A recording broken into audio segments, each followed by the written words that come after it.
Coming up in this critical election year, many swing state GOPs are desperately low on money. It's a big problem, and I'll tell you what the implications are. Josh Hammer, editor of Newsweek, is going to join me. We're going to talk about the latest news from Israel, including Hamas's use of human shields and the moral question of who is responsible for the deaths of civilians in Gaza. If you're watching on Rumble or listening on Apple, Google, or Spotify, please subscribe to my channel. This is the Dinesh D'Souza Show.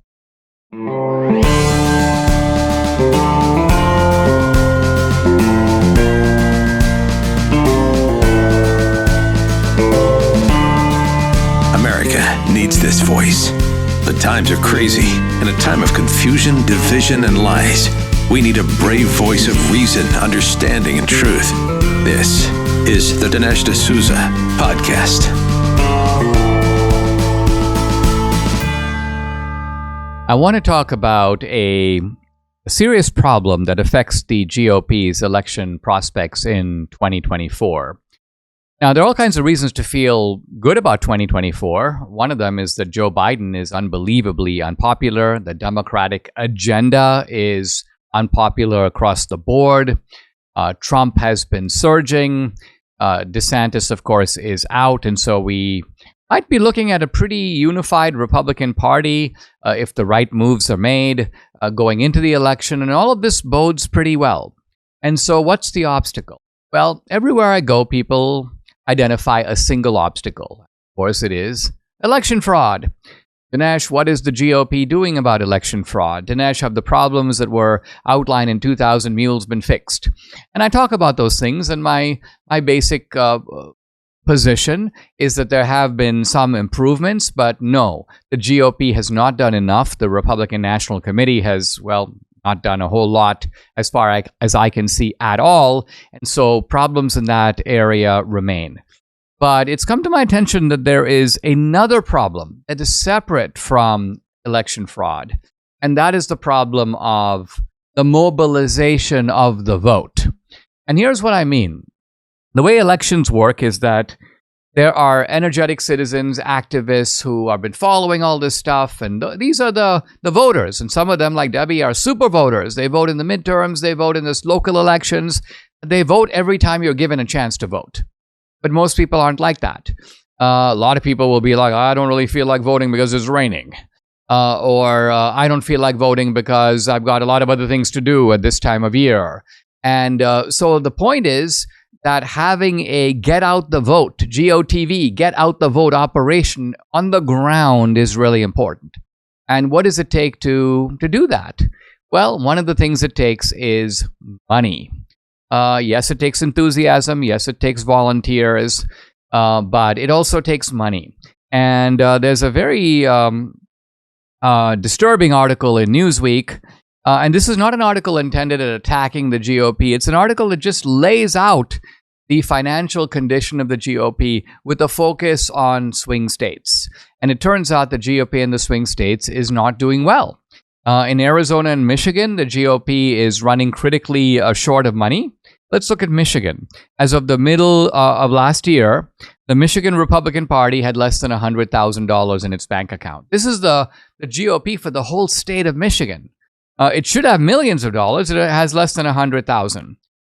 In Arizona, the Republican Party is divided and poor. The state Republican Party in Minnesota is struggling financially. In fact, it was, as of last note, the latest FEC filing, it was actually in debt. It had no money. It owed money. And the Colorado GOP is struggling as well.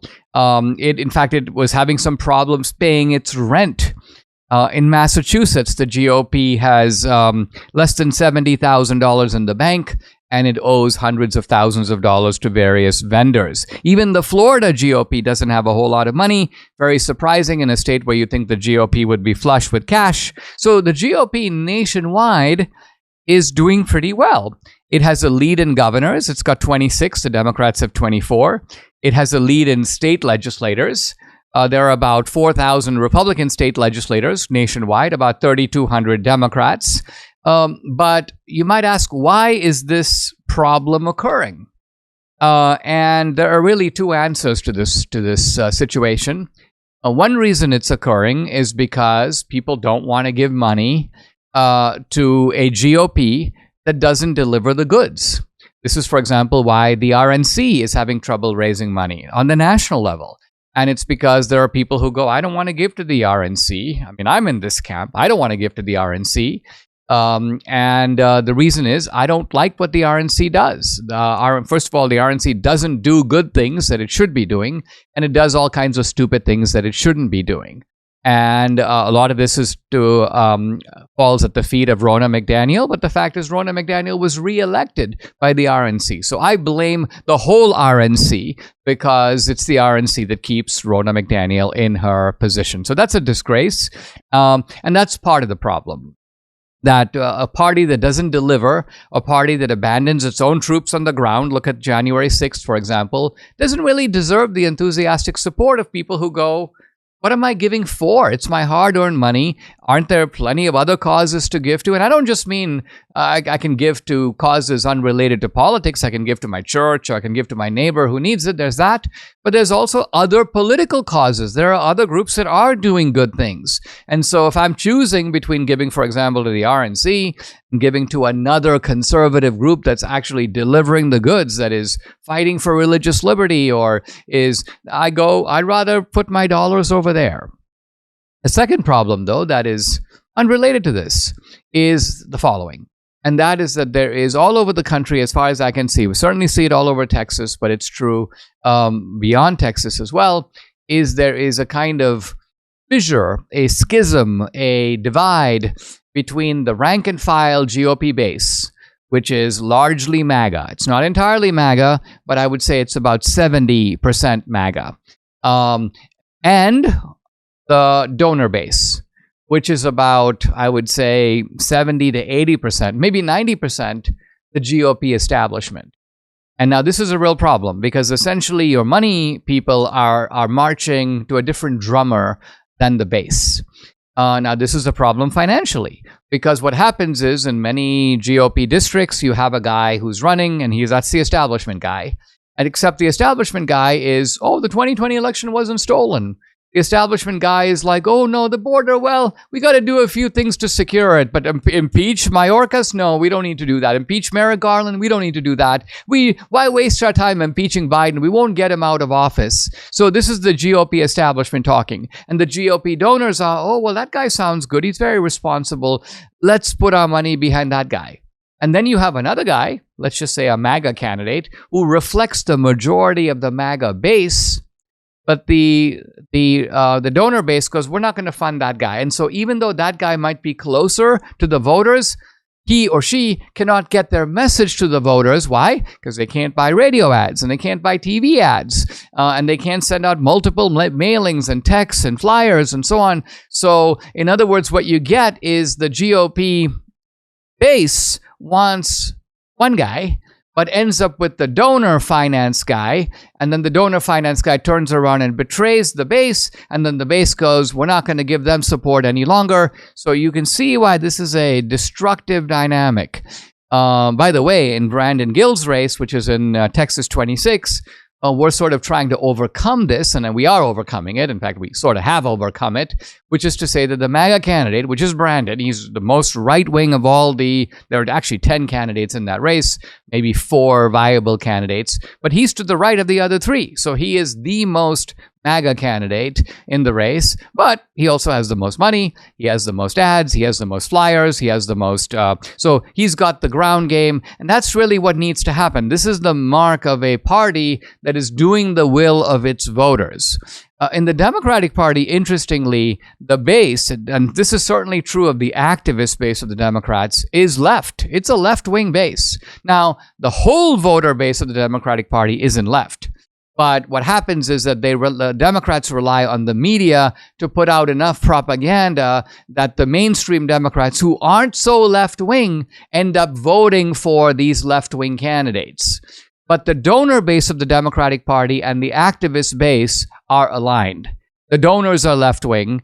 And so what you have is a different scenario on the Democratic side. And then the problem in the Republican side is that The GOP doesn't have money, so it doesn't have a ground game. The local GOPs in the swing states don't have a lot of money. That affects their ground game. A lot of Trump's campaign cash is going toward his legal bills. That hurts him. He's also not going to be able to self-fund if he is drained of his own cash. And let's just say, for example, this could be very well a motive of the New York case. Let's put massive fines against the Trump business so that Trump, who was a billionaire, remember Trump was able to fund a good deal of his own presidential campaign in 2016. He would go out for donations, but he wasn't asking for donations that much. It was kind of like, listen, give me whatever you want because I'm self-funding my campaign. He may not be able to do that in 2024 if the left is able to put up enough legal claims and liens against Trump's finances. And not to mention the fact that so much of Trump's time is occupied with going to court in New York and going to court over here and going to court over there. So all of this is a way of saying that I foresee another potential serious problem affecting the GOP in 2024. It's not a reason to despair, but it's a reason to recognize this is a problem and there is time to fix that problem, but we need to be aware of the problem at all levels of the GOP so that it can and will be fixed. Are you ready to lose weight but not sure where to start? Well, I understand. Debbie and I were right where you are a year ago. Let me tell you why we chose PhD Weight Loss and Nutrition and why I so highly recommend their program. First, Dr. Ashley Lucas has her PhD in chronic disease and sports nutrition. Her program is based on years of research. It's science-based. Second, the PhD program starts with nutrition, but it's so much more. They know that 90% of permanent change comes from the mind, and they work on eliminating the reason you gain this weight in the first place. There are no shortcuts, no pills, no injections, just solid science-based nutrition and behavior change. And finally, and probably most importantly, the result. I lost 27 pounds, Debbie lost 24. We have kept the weight off. That's because PhD Weight Loss and Nutrition has a lifelong maintenance program. So if you're ready to lose weight for the last time, call 864-644-1900 to get started. Or you can go online at myphdweightloss.com. Do what I did and what hundreds of my listeners have done. Call today. It's 864-644-1900. It's time. Mike Lindell and the employees of MyPillow want to thank my listeners for all your continued support. To thank you, they are having an overstock clearance sale right now for the best prices ever. When you use promo code Dinesh and you get free shipping on your entire order. Get 50% off the MyPillow 2.0 and the brand new flannel sheets. They just arrived. They won't last long. You can get a 6-pack towel set for just $29.98. Take advantage of free shipping on the larger items like mattresses and mattress toppers, 100% made in the USA, on sale for as low as $99.99. Everything is on sale, from the brand new kitchen towels that have the same technology as the bath towels that really absorb. You got dog beds, blankets, couch pillows, and so much more. To get the best specials ever, go to mypillow.com, use promo code Dinesh, or you can call 800-876-0227. The number again, 800-876-0227. Don't forget to use the promo code and get free shipping on your entire order while supplies last. Guys, I'm delighted to welcome to the podcast. Well, welcome back to the podcast, Josh Hammer. He's a senior editor at large at Newsweek. He's also host of the Josh Hammer Show. You can follow him on X at Josh_Hammer. And Josh, welcome. Thanks for joining me. You just got back from a trip to Israel. Tell us a little bit about your observations on the ground and where you think this conflict is at this stage. Yeah, Dinesh, great to be back with you. So I was there for 7 days, and it was an action-packed 7 days. We were based in Jerusalem, but we traveled all throughout. We spent some time in Tel Aviv, went to Hostage Square. So, folks have seen this long Shabbat dinner table where they 240 seats there, one for all the hostages, very powerful. Saw folks there singing and dancing.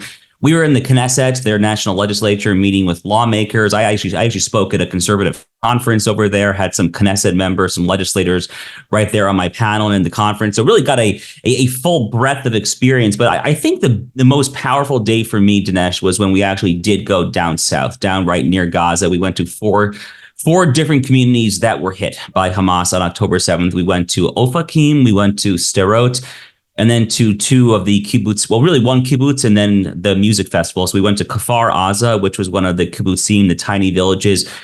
Literally, I can't exaggerate this enough for the viewers. It literally backs up against the fence. This kibbutz is literally on the border fence. Somewhat tragically and ironically, Dinesh, the people living here actually were very left-wing, pro-peace, hippie kind of folks, actually. In fact, the rally cry in Kfar Aza, in Hebrew, they would say Shalom Achshav, which means peace now. Achshav is now.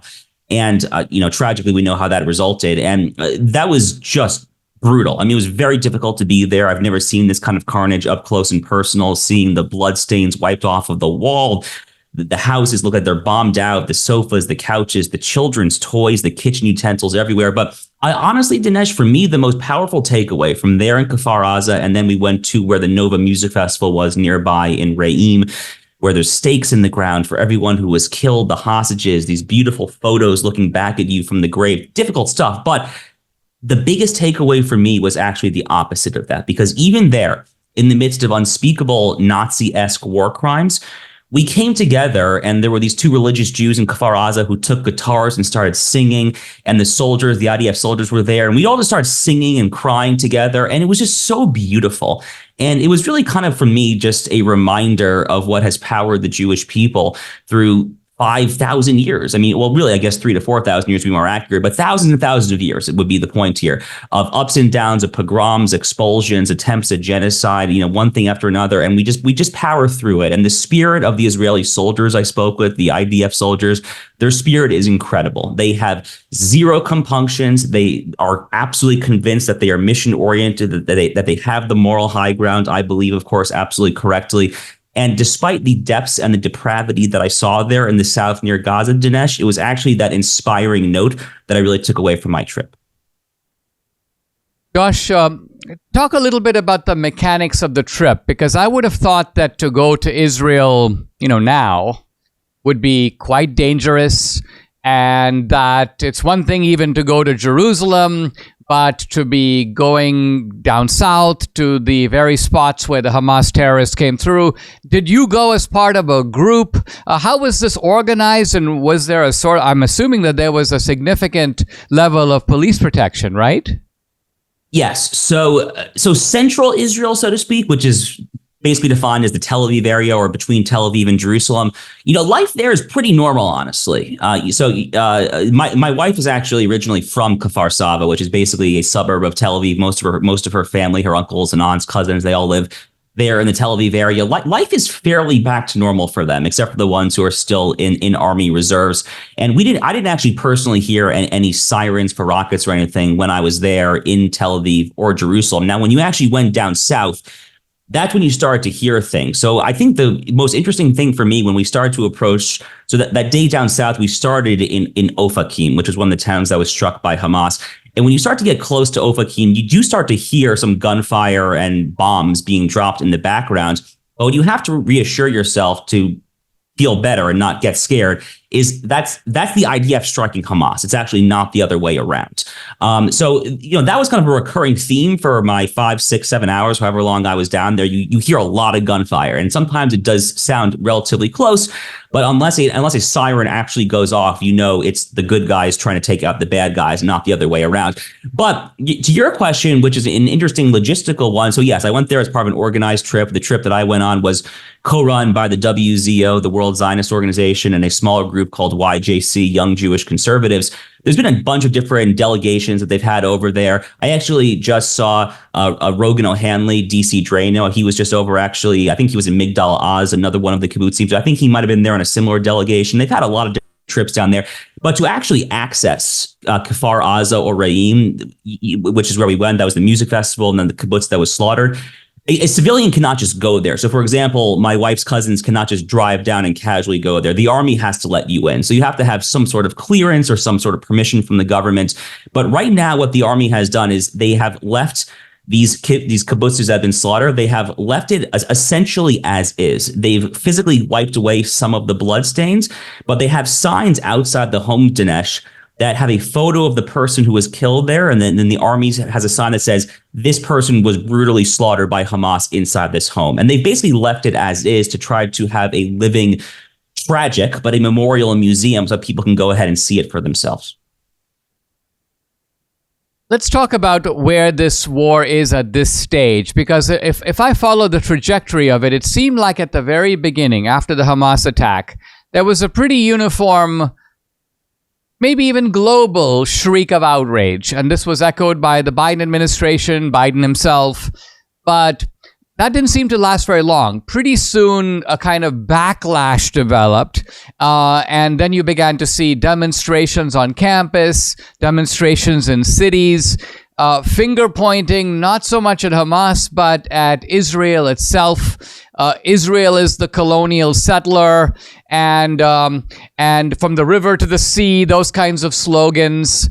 Do you interpret this as a resurgence of a new type of anti-Semitism? What is your way for thinking about why the sympathy for Israel was so short-lived, and it seems that the sympathy for the Palestinians is going on even now? Unfortunately, Dinesh, this is not the first time we've seen this playbook unfold. So this has happened basically in every conflict that Israel and Hamas have had since Hamas took over the Gaza Strip in a bloody civil war against their Palestinian Arab brethren back in 2007. So there was one war in 2009, then there was one in 2012. 2014 was the previously long one. Back in 2014, what happened was Hamas brutally murdered multiple young Israeli children, and that's what precipitated the last large-scale Israeli ground invasion. The same thing happened back then in 2014. I remember like it was yesterday. The sympathy of the world at first is with Israel, and then within days, the Arabs, really, the Palestinian Arabs have just mastered the art of propaganda, as you know, Dinesh. There was this video that surfaced that I saw early on in the conflict, maybe 2-3 weeks in. It was in late October, maybe early November at the latest, where you have this Hamas PR guy who's talking with some compliant Western media, probably with like the Intercept or Al Jazeera or some pro-Muslim Brotherhood outfit like that. And this Hamas guy, I think he was actually even speaking in English with no translation. He was saying, our fight is the same as the Black Lives Matter fight in Ferguson, Missouri. They do a very good job of trying to dupe very gullible Westerners into trying to think that their fight is the same as, insert your XYZ far left cause of the day, whether it's Black Lives Matter, whether it's the Women's March in 2017 after Trump was inaugurated, things like that there. And unfortunately, they really have been successful in this. But, you can go back even further. The left really started to turn against Israel as far back as the 1967 war, which was a come-from-behind victory by Israel. It was a shocking, dare I say, even a miraculous victory by Israel. And that was the conflict where I think a lot of the left, and, think about when this was 1967. It was a time of peak campus radicalism, the riots in Kent State and things like that. That's when I think people started looking at Israel as if it was not David, but it was Goliath. And then you have this new kind of racial components where they look at the Arabs and they say, oh, they're darker skinned, therefore they must be oppressed, which, by the way, even taken on its own terms, I don't want to play on those terms because I don't like race, or that's a disgusting field to play on. But even just for a second, just indulging them for a second there, the narrative falls apart on its face. I think a lot of Westerners and Europeans and Americans, think that Israelis typically look like Jerry Seinfeld or something. Well, my wife and her family are Sephardic Jews. They're actually pretty darker skinned, and a plurality of Israeli Jews, are considerably darker than me, considerably darker than Jerry Seinfeld. So even on its own terms, the narrative falls apart. But unfortunately, like I said, there's been a repeat pattern over the years. And what I took away from my trip to Dinesh, the conversations that I had with the soldiers, with the journalists, with the media there, they are so dead set committed to making sure that the Hamas Holocaust of October 7th cannot happen again, that they are largely putting on the blinders as much as possible to all of the nonsense, all of the woke crap, for lack of a better word, that is out there. They can't tune it out completely. They have to try to fight it back a little bit, but they're doing the best they can to put on the blinders and just see this thing through. Let's take a pause. We'll be right back with Josh Hammer. We're going to talk about Israel. He's senior editor at large at Newsweek and host of the Josh Hammer Show.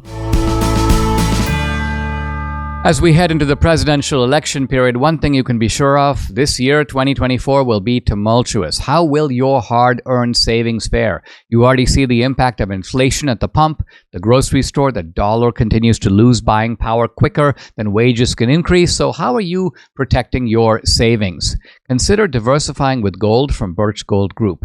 For decades, gold has been the choice of investors and central banks to hedge against inflation. Now you can own gold in a tax-sheltered IRA with the help of Birch Gold. Just text Dinesh to 989898. Birch Gold will send you a free information kit on gold. They'll help you convert an existing IRA or 401k into an IRA in gold, and you don't pay a penny out of pocket. With an A-plus rating with the Better Business Bureau, thousands of satisfied customers, including Debbie and me, you can trust Birch Gold. Text Dinesh to 989898 for your free information kit. Once again, it's text Dinesh to 989898 now. There's nothing worse than hearing about people living in pain. That's why I want to tell you about Keith from Washington and his Relief Factor story. After years of activity, from college football to running a martial arts studio, at age 51, Keith's body felt like it was wearing out. So he gave Relief Factor a try. Result? Keith says he now has little to no pain in my knees and highly reduced neck pain. He's feeling so much better. He pursued a second-degree black belt.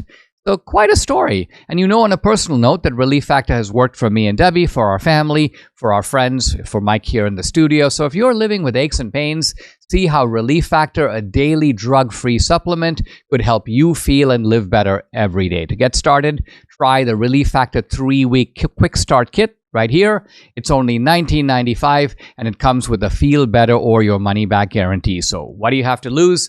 Visit relieffactor.com or call 800-4RELIEF. The number again, 800-4RELIEF, or go to relieffactor.com.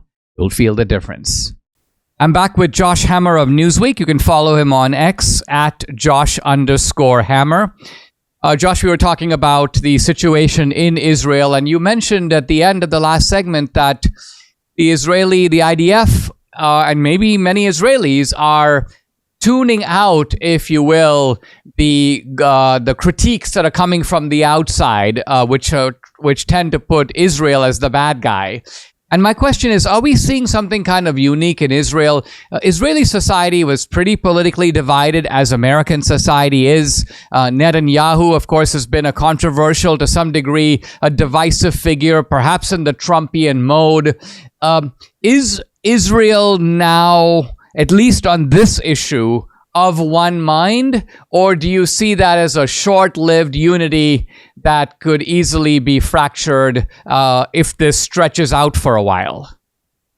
Dinesh, you're asking what I think might be the most important question in all of Israeli politics right now. And the Israeli public really is unified right now. So unless you are on the far, far left of the Israeli political spectrum, Israel's commitment, Dinesh, their commitment to free speech is actually so absolutist that they have anti-Zionist members of the Knesset, of their national legislature, who are permitted to get up there on the floor, their equivalent of the U.S. Congress, and essentially say that the state should not exist, that it should be eradicated. So unless you are that far left, and if you are in the furthest, call it 3 to 5% of the entire political spectrum, you're pretty much of one mind here. In fact, the percentage of Israelis who say that they do not want the Palestinian Authority, which is what controls Ramallah in the West Bank, they're touted by the media as the so-called moderates. They're really not particularly moderate at all. In fact, their chieftain, Mahmoud Abbas, is a serial Holocaust denier who praised Hitler as recently as September.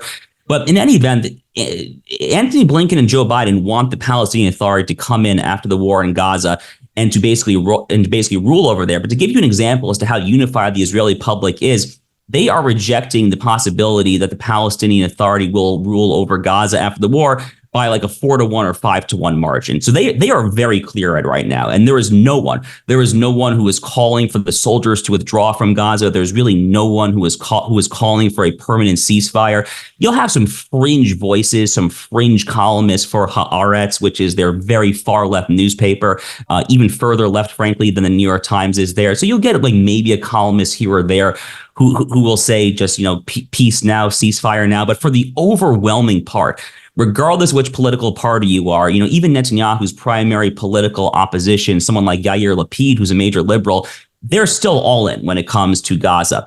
Now, the question is, how long is this going to last? And, my reading of Jewish history is that Jewish unity doesn't typically last that long. In fact, anyone who's ever poured through, rabbinical debates or has read any of the Talmud or anything, you see Jews disagreeing all the time. The old joke is, 3 Jews, 4 opinions, or whatever the actual catchphrase or punchline is. So I'm sure this will not last that long. And Netanyahu's political future is a very serious question for after the war effort, whenever that's been sufficiently prosecuted.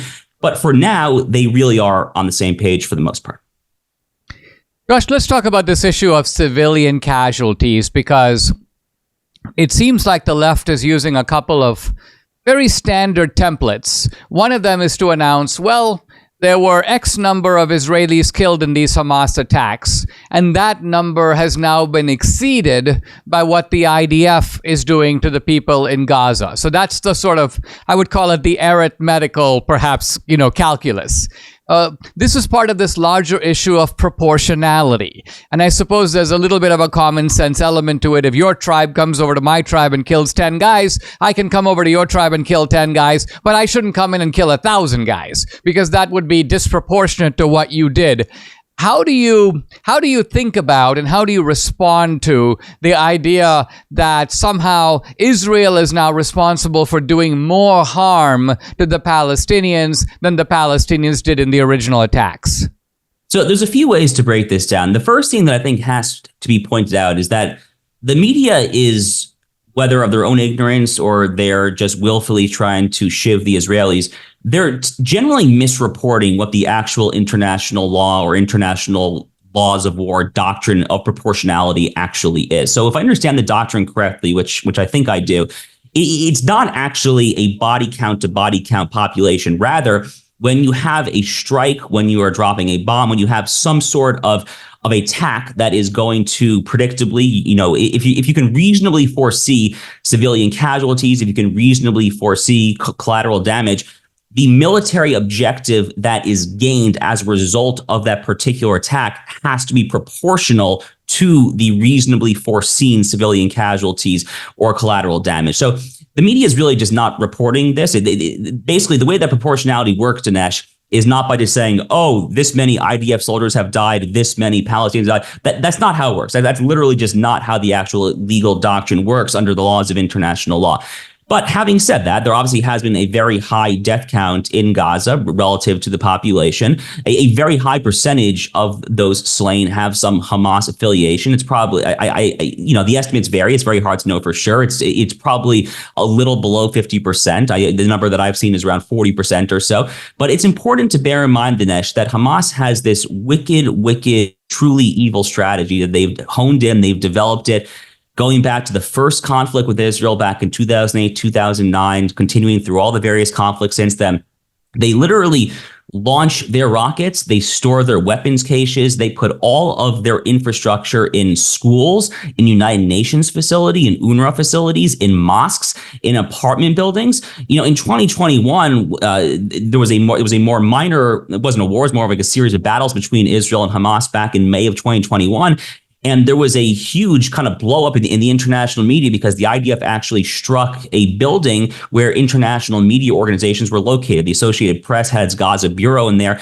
Well, why do you think they struck it? They weren't targeting the Associated Press. Hamas actually had a major base of operations in there. So what the IDF has done over the past 10 to 12 years is they've gone above and beyond to try to implement basically rules of engagement that would appease the sometimes very delicate sensibilities of Westerners in America and Europe. So they will literally drop leaflets on buildings saying, heads up, like you live in a building where Hamas has rockets stored here. We need to take care of this. You have 8 to 10 hours to leave.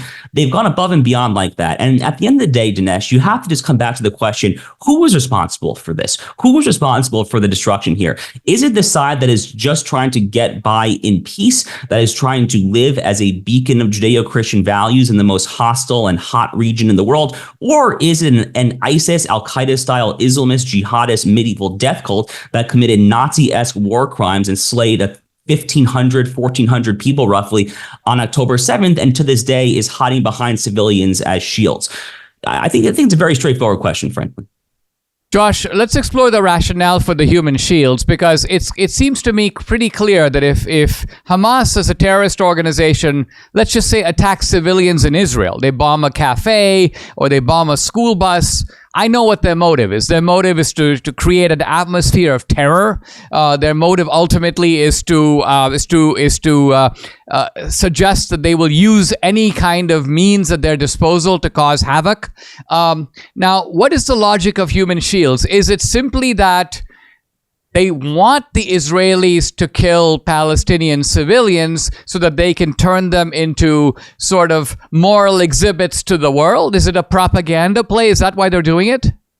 It's a pure propaganda play. That's exactly what it is. Hamas is evil. I mean, anyone who has ever read, the Hamas founding charter, which was written in the late 1980s, they don't hide what they stand for. They literally say that Israel, of course, should be eradicated, that Sunni Islam, or frankly, Islamism, Sharia supremacism shall be rampant, shall be ubiquitous throughout the world. They call for the death of every Jew throughout the world there. By the way, Christians are not particularly far behind. They're not huge fans of the Christians either, to put it mildly.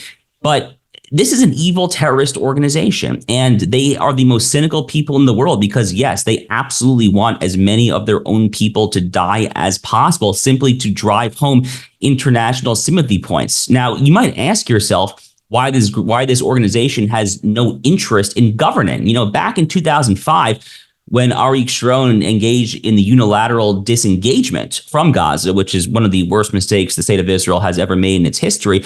But at the time, the idea here was to give the Palestinians this beautiful, beautiful sliver of Mediterranean beachfront property. They said, the Palestinians can go make a Singapore on the Mediterranean. They can showcase to the world what they will do there. The Israelis even left behind greenhouses and all sorts of vegetation that the Arabs who came in to replace them could then make use of.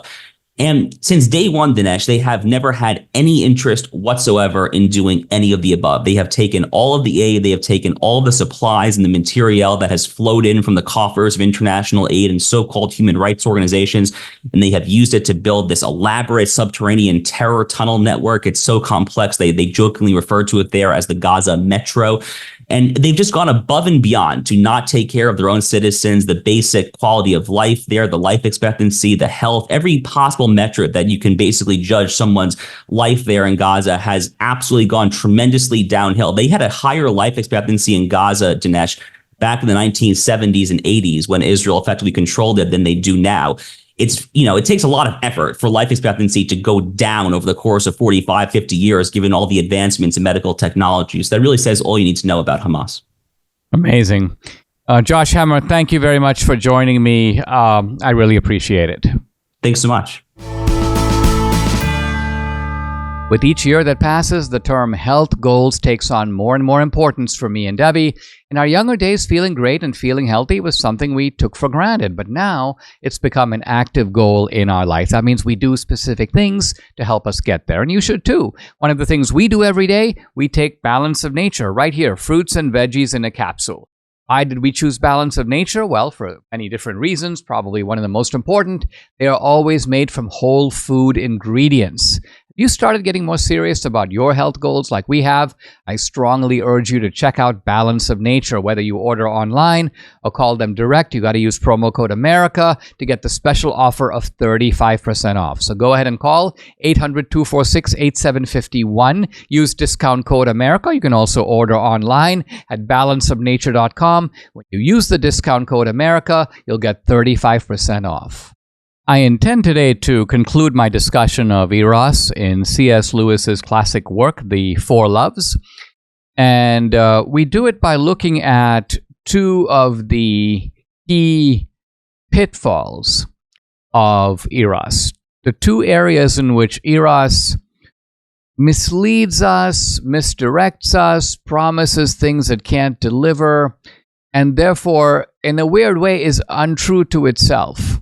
And for this reason, we see that Eros is, and this is sort of C.S. Lewis's conclusion, it needs the other loves, and it also needs the most important kind of love, which we will come to next, which is the fourth love, agape, Christian love, the love of God as manifested in charity. We'll get to that. But what is the problem with Eros in and of itself? Now, one of the strengths of C.S. Lewis's analysis, and this is a good thing to keep in mind whenever you're doing a critique of anything, is your critique is going to be the most effective if you are able to criticize the thing at its best. Let's say, for example, you're trying to do a critique of politics. You're trying to say that politics itself is not worth spending your time on. And you say, well, that's because politicians are so low, they're so degraded, they're so corrupt. Well, yes, at its worst, politics is like that. But arguably, there is, at least in principle, the possibility of a nobler politics, people who are not corrupt. Let's take the politics of people who came to office and they weren't trying to get something of it themselves.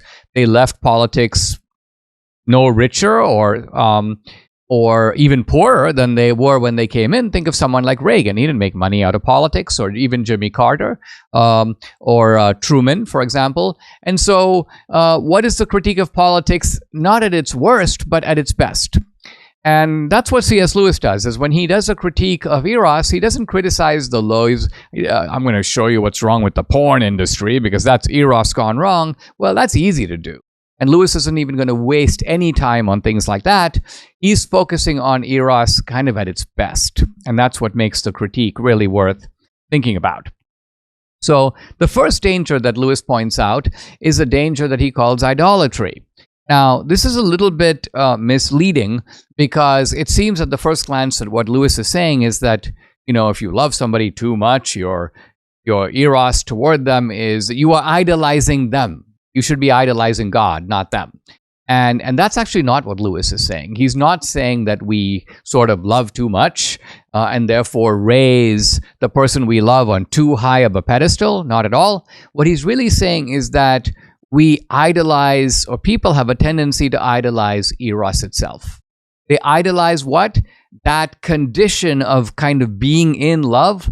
It's such a sort of mystical condition that people sort of want to be in it all the time. And in fact, when you idolize love to such a point, you then suddenly realize that if you feel a deprivation of it, you feel like I'm not in love anymore, you decide I'll throw everything to the side in order to be in that state again. And so let's say, for example, you're a young girl, you have a boyfriend. He's a really good guy. He's serious about you. He's even thinking about proposing to you. And you go, wait a minute, I don't feel that I'm in love with him the way I was when he first met me. And therefore, I need to dump him and look for somebody else so I can recover that feeling of being in love again. I can discover, if you will, true Eros. And so Lewis is kind of warning us that Eros can mislead us into making bad mistakes. And by the way, very often when you make those mistakes later, and sometimes it's only years later, you look back and you go, you know what? That guy was actually one of the best guys, and I let him go, and look at my life now. You regret the mistake at a time when it is way too late. There's another phenomenon very closely related, and that is you do very bad things in the name of love made me do it. The famous example that comes immediately to my mind is Francesca in Canto 5 of Dante's Inferno, but there are many examples of people who do things. Now, some of these things can be to the beloved. So in other words, you are unfaithful to your husband. And why? Well, love made me do it. You're unfaithful to your wife. Why? Well, I fell in love with this other person. Love made me do it. And again, Lewis is very alert to the fact that the people who say these things almost say it as a kind of boast. They say it not in the sense that, I was poor and therefore I stole. Because the guy who says I was poor and therefore I stole, he knows stealing is wrong. But he's saying that there were exigent circumstances, necessities that forced him to do something that is distasteful, that is wrong, that he wouldn't have normally done. But the love made me do it is defiant. It's kind of like, why would you question me? I'm in love. So Lewis here is getting at the fact that love becomes a rationalizer, an excuser of very bad things. And he says, we're not just talking about bad things that violate fidelity, that violate the marriage vows, that violate chastity. He says, quote, they are just as likely to be acts of injustice or uncharity against the outer world. And so, for example, you're looking after your old mom, or you have children, and yet you fall in love and you start neglecting your kids. Love made me do it. Well, this is not unfaithfulness in some sense, but what is it? It is a failure to do your own basic duties as a parent, and you're not excused from those duties by saying, love made me do it. And so this is the first point that Lewis wants to make. Quote, "It is for love's sake I've neglected my parents, left my children, cheated on my partner, failed my friend in his greatest need." People do all kinds of bad things and appeal to the sort of vindicating power of love. That's the first problem. Then we turn to the second problem. And the second problem doesn't concern harm inflicted on others, but it concerns the fact that love, Eros, promises what it cannot by itself deliver. And here what Lewis is getting at is that Eros is not Eros if it doesn't have its eye on permanence. Because Eros ultimately is, I want to adjoin myself to this other person. I want the two of us to become one. I want our lives to be welded together. And if you don't think that, like you're like, okay, I'm trying to, pick up a woman for the night. Well, that's not Eros.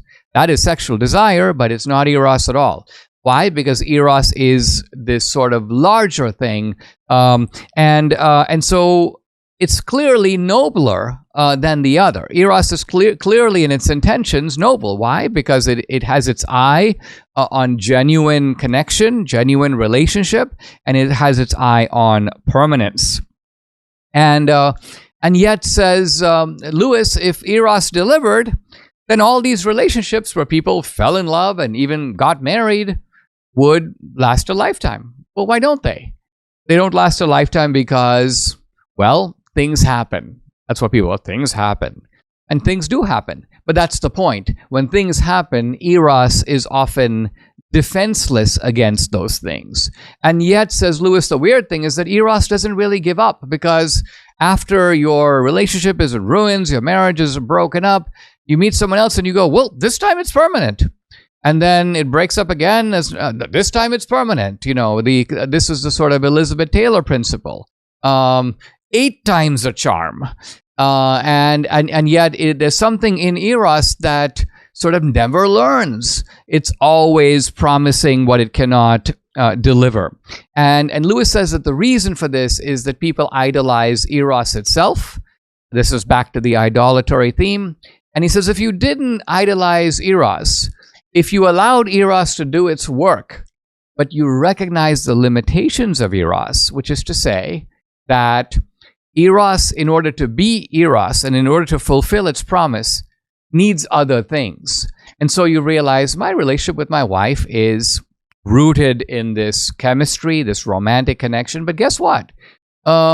We also have tremendous amounts of familiarity, shared memories, affections. That's storge. We also are best friends. We relate to each other. We know each other better than anybody else. That is philia.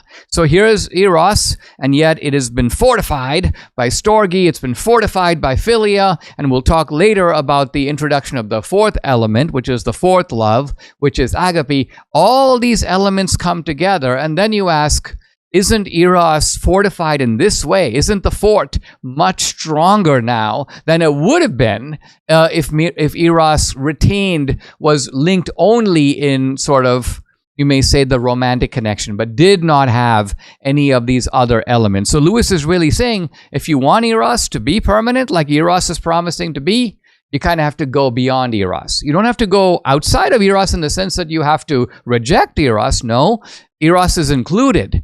But it's included now with the other loves, and so it's not Eros against the world. That's the way many kind of lovers see it. It's Eros against the world. No, it's all the 4 loves against the world, and then the 4 loves can hold. Subscribe to the Dinesh D'Souza podcast on Apple, Google, and Spotify, or watch on Rumble, YouTube, and SalemNow.com.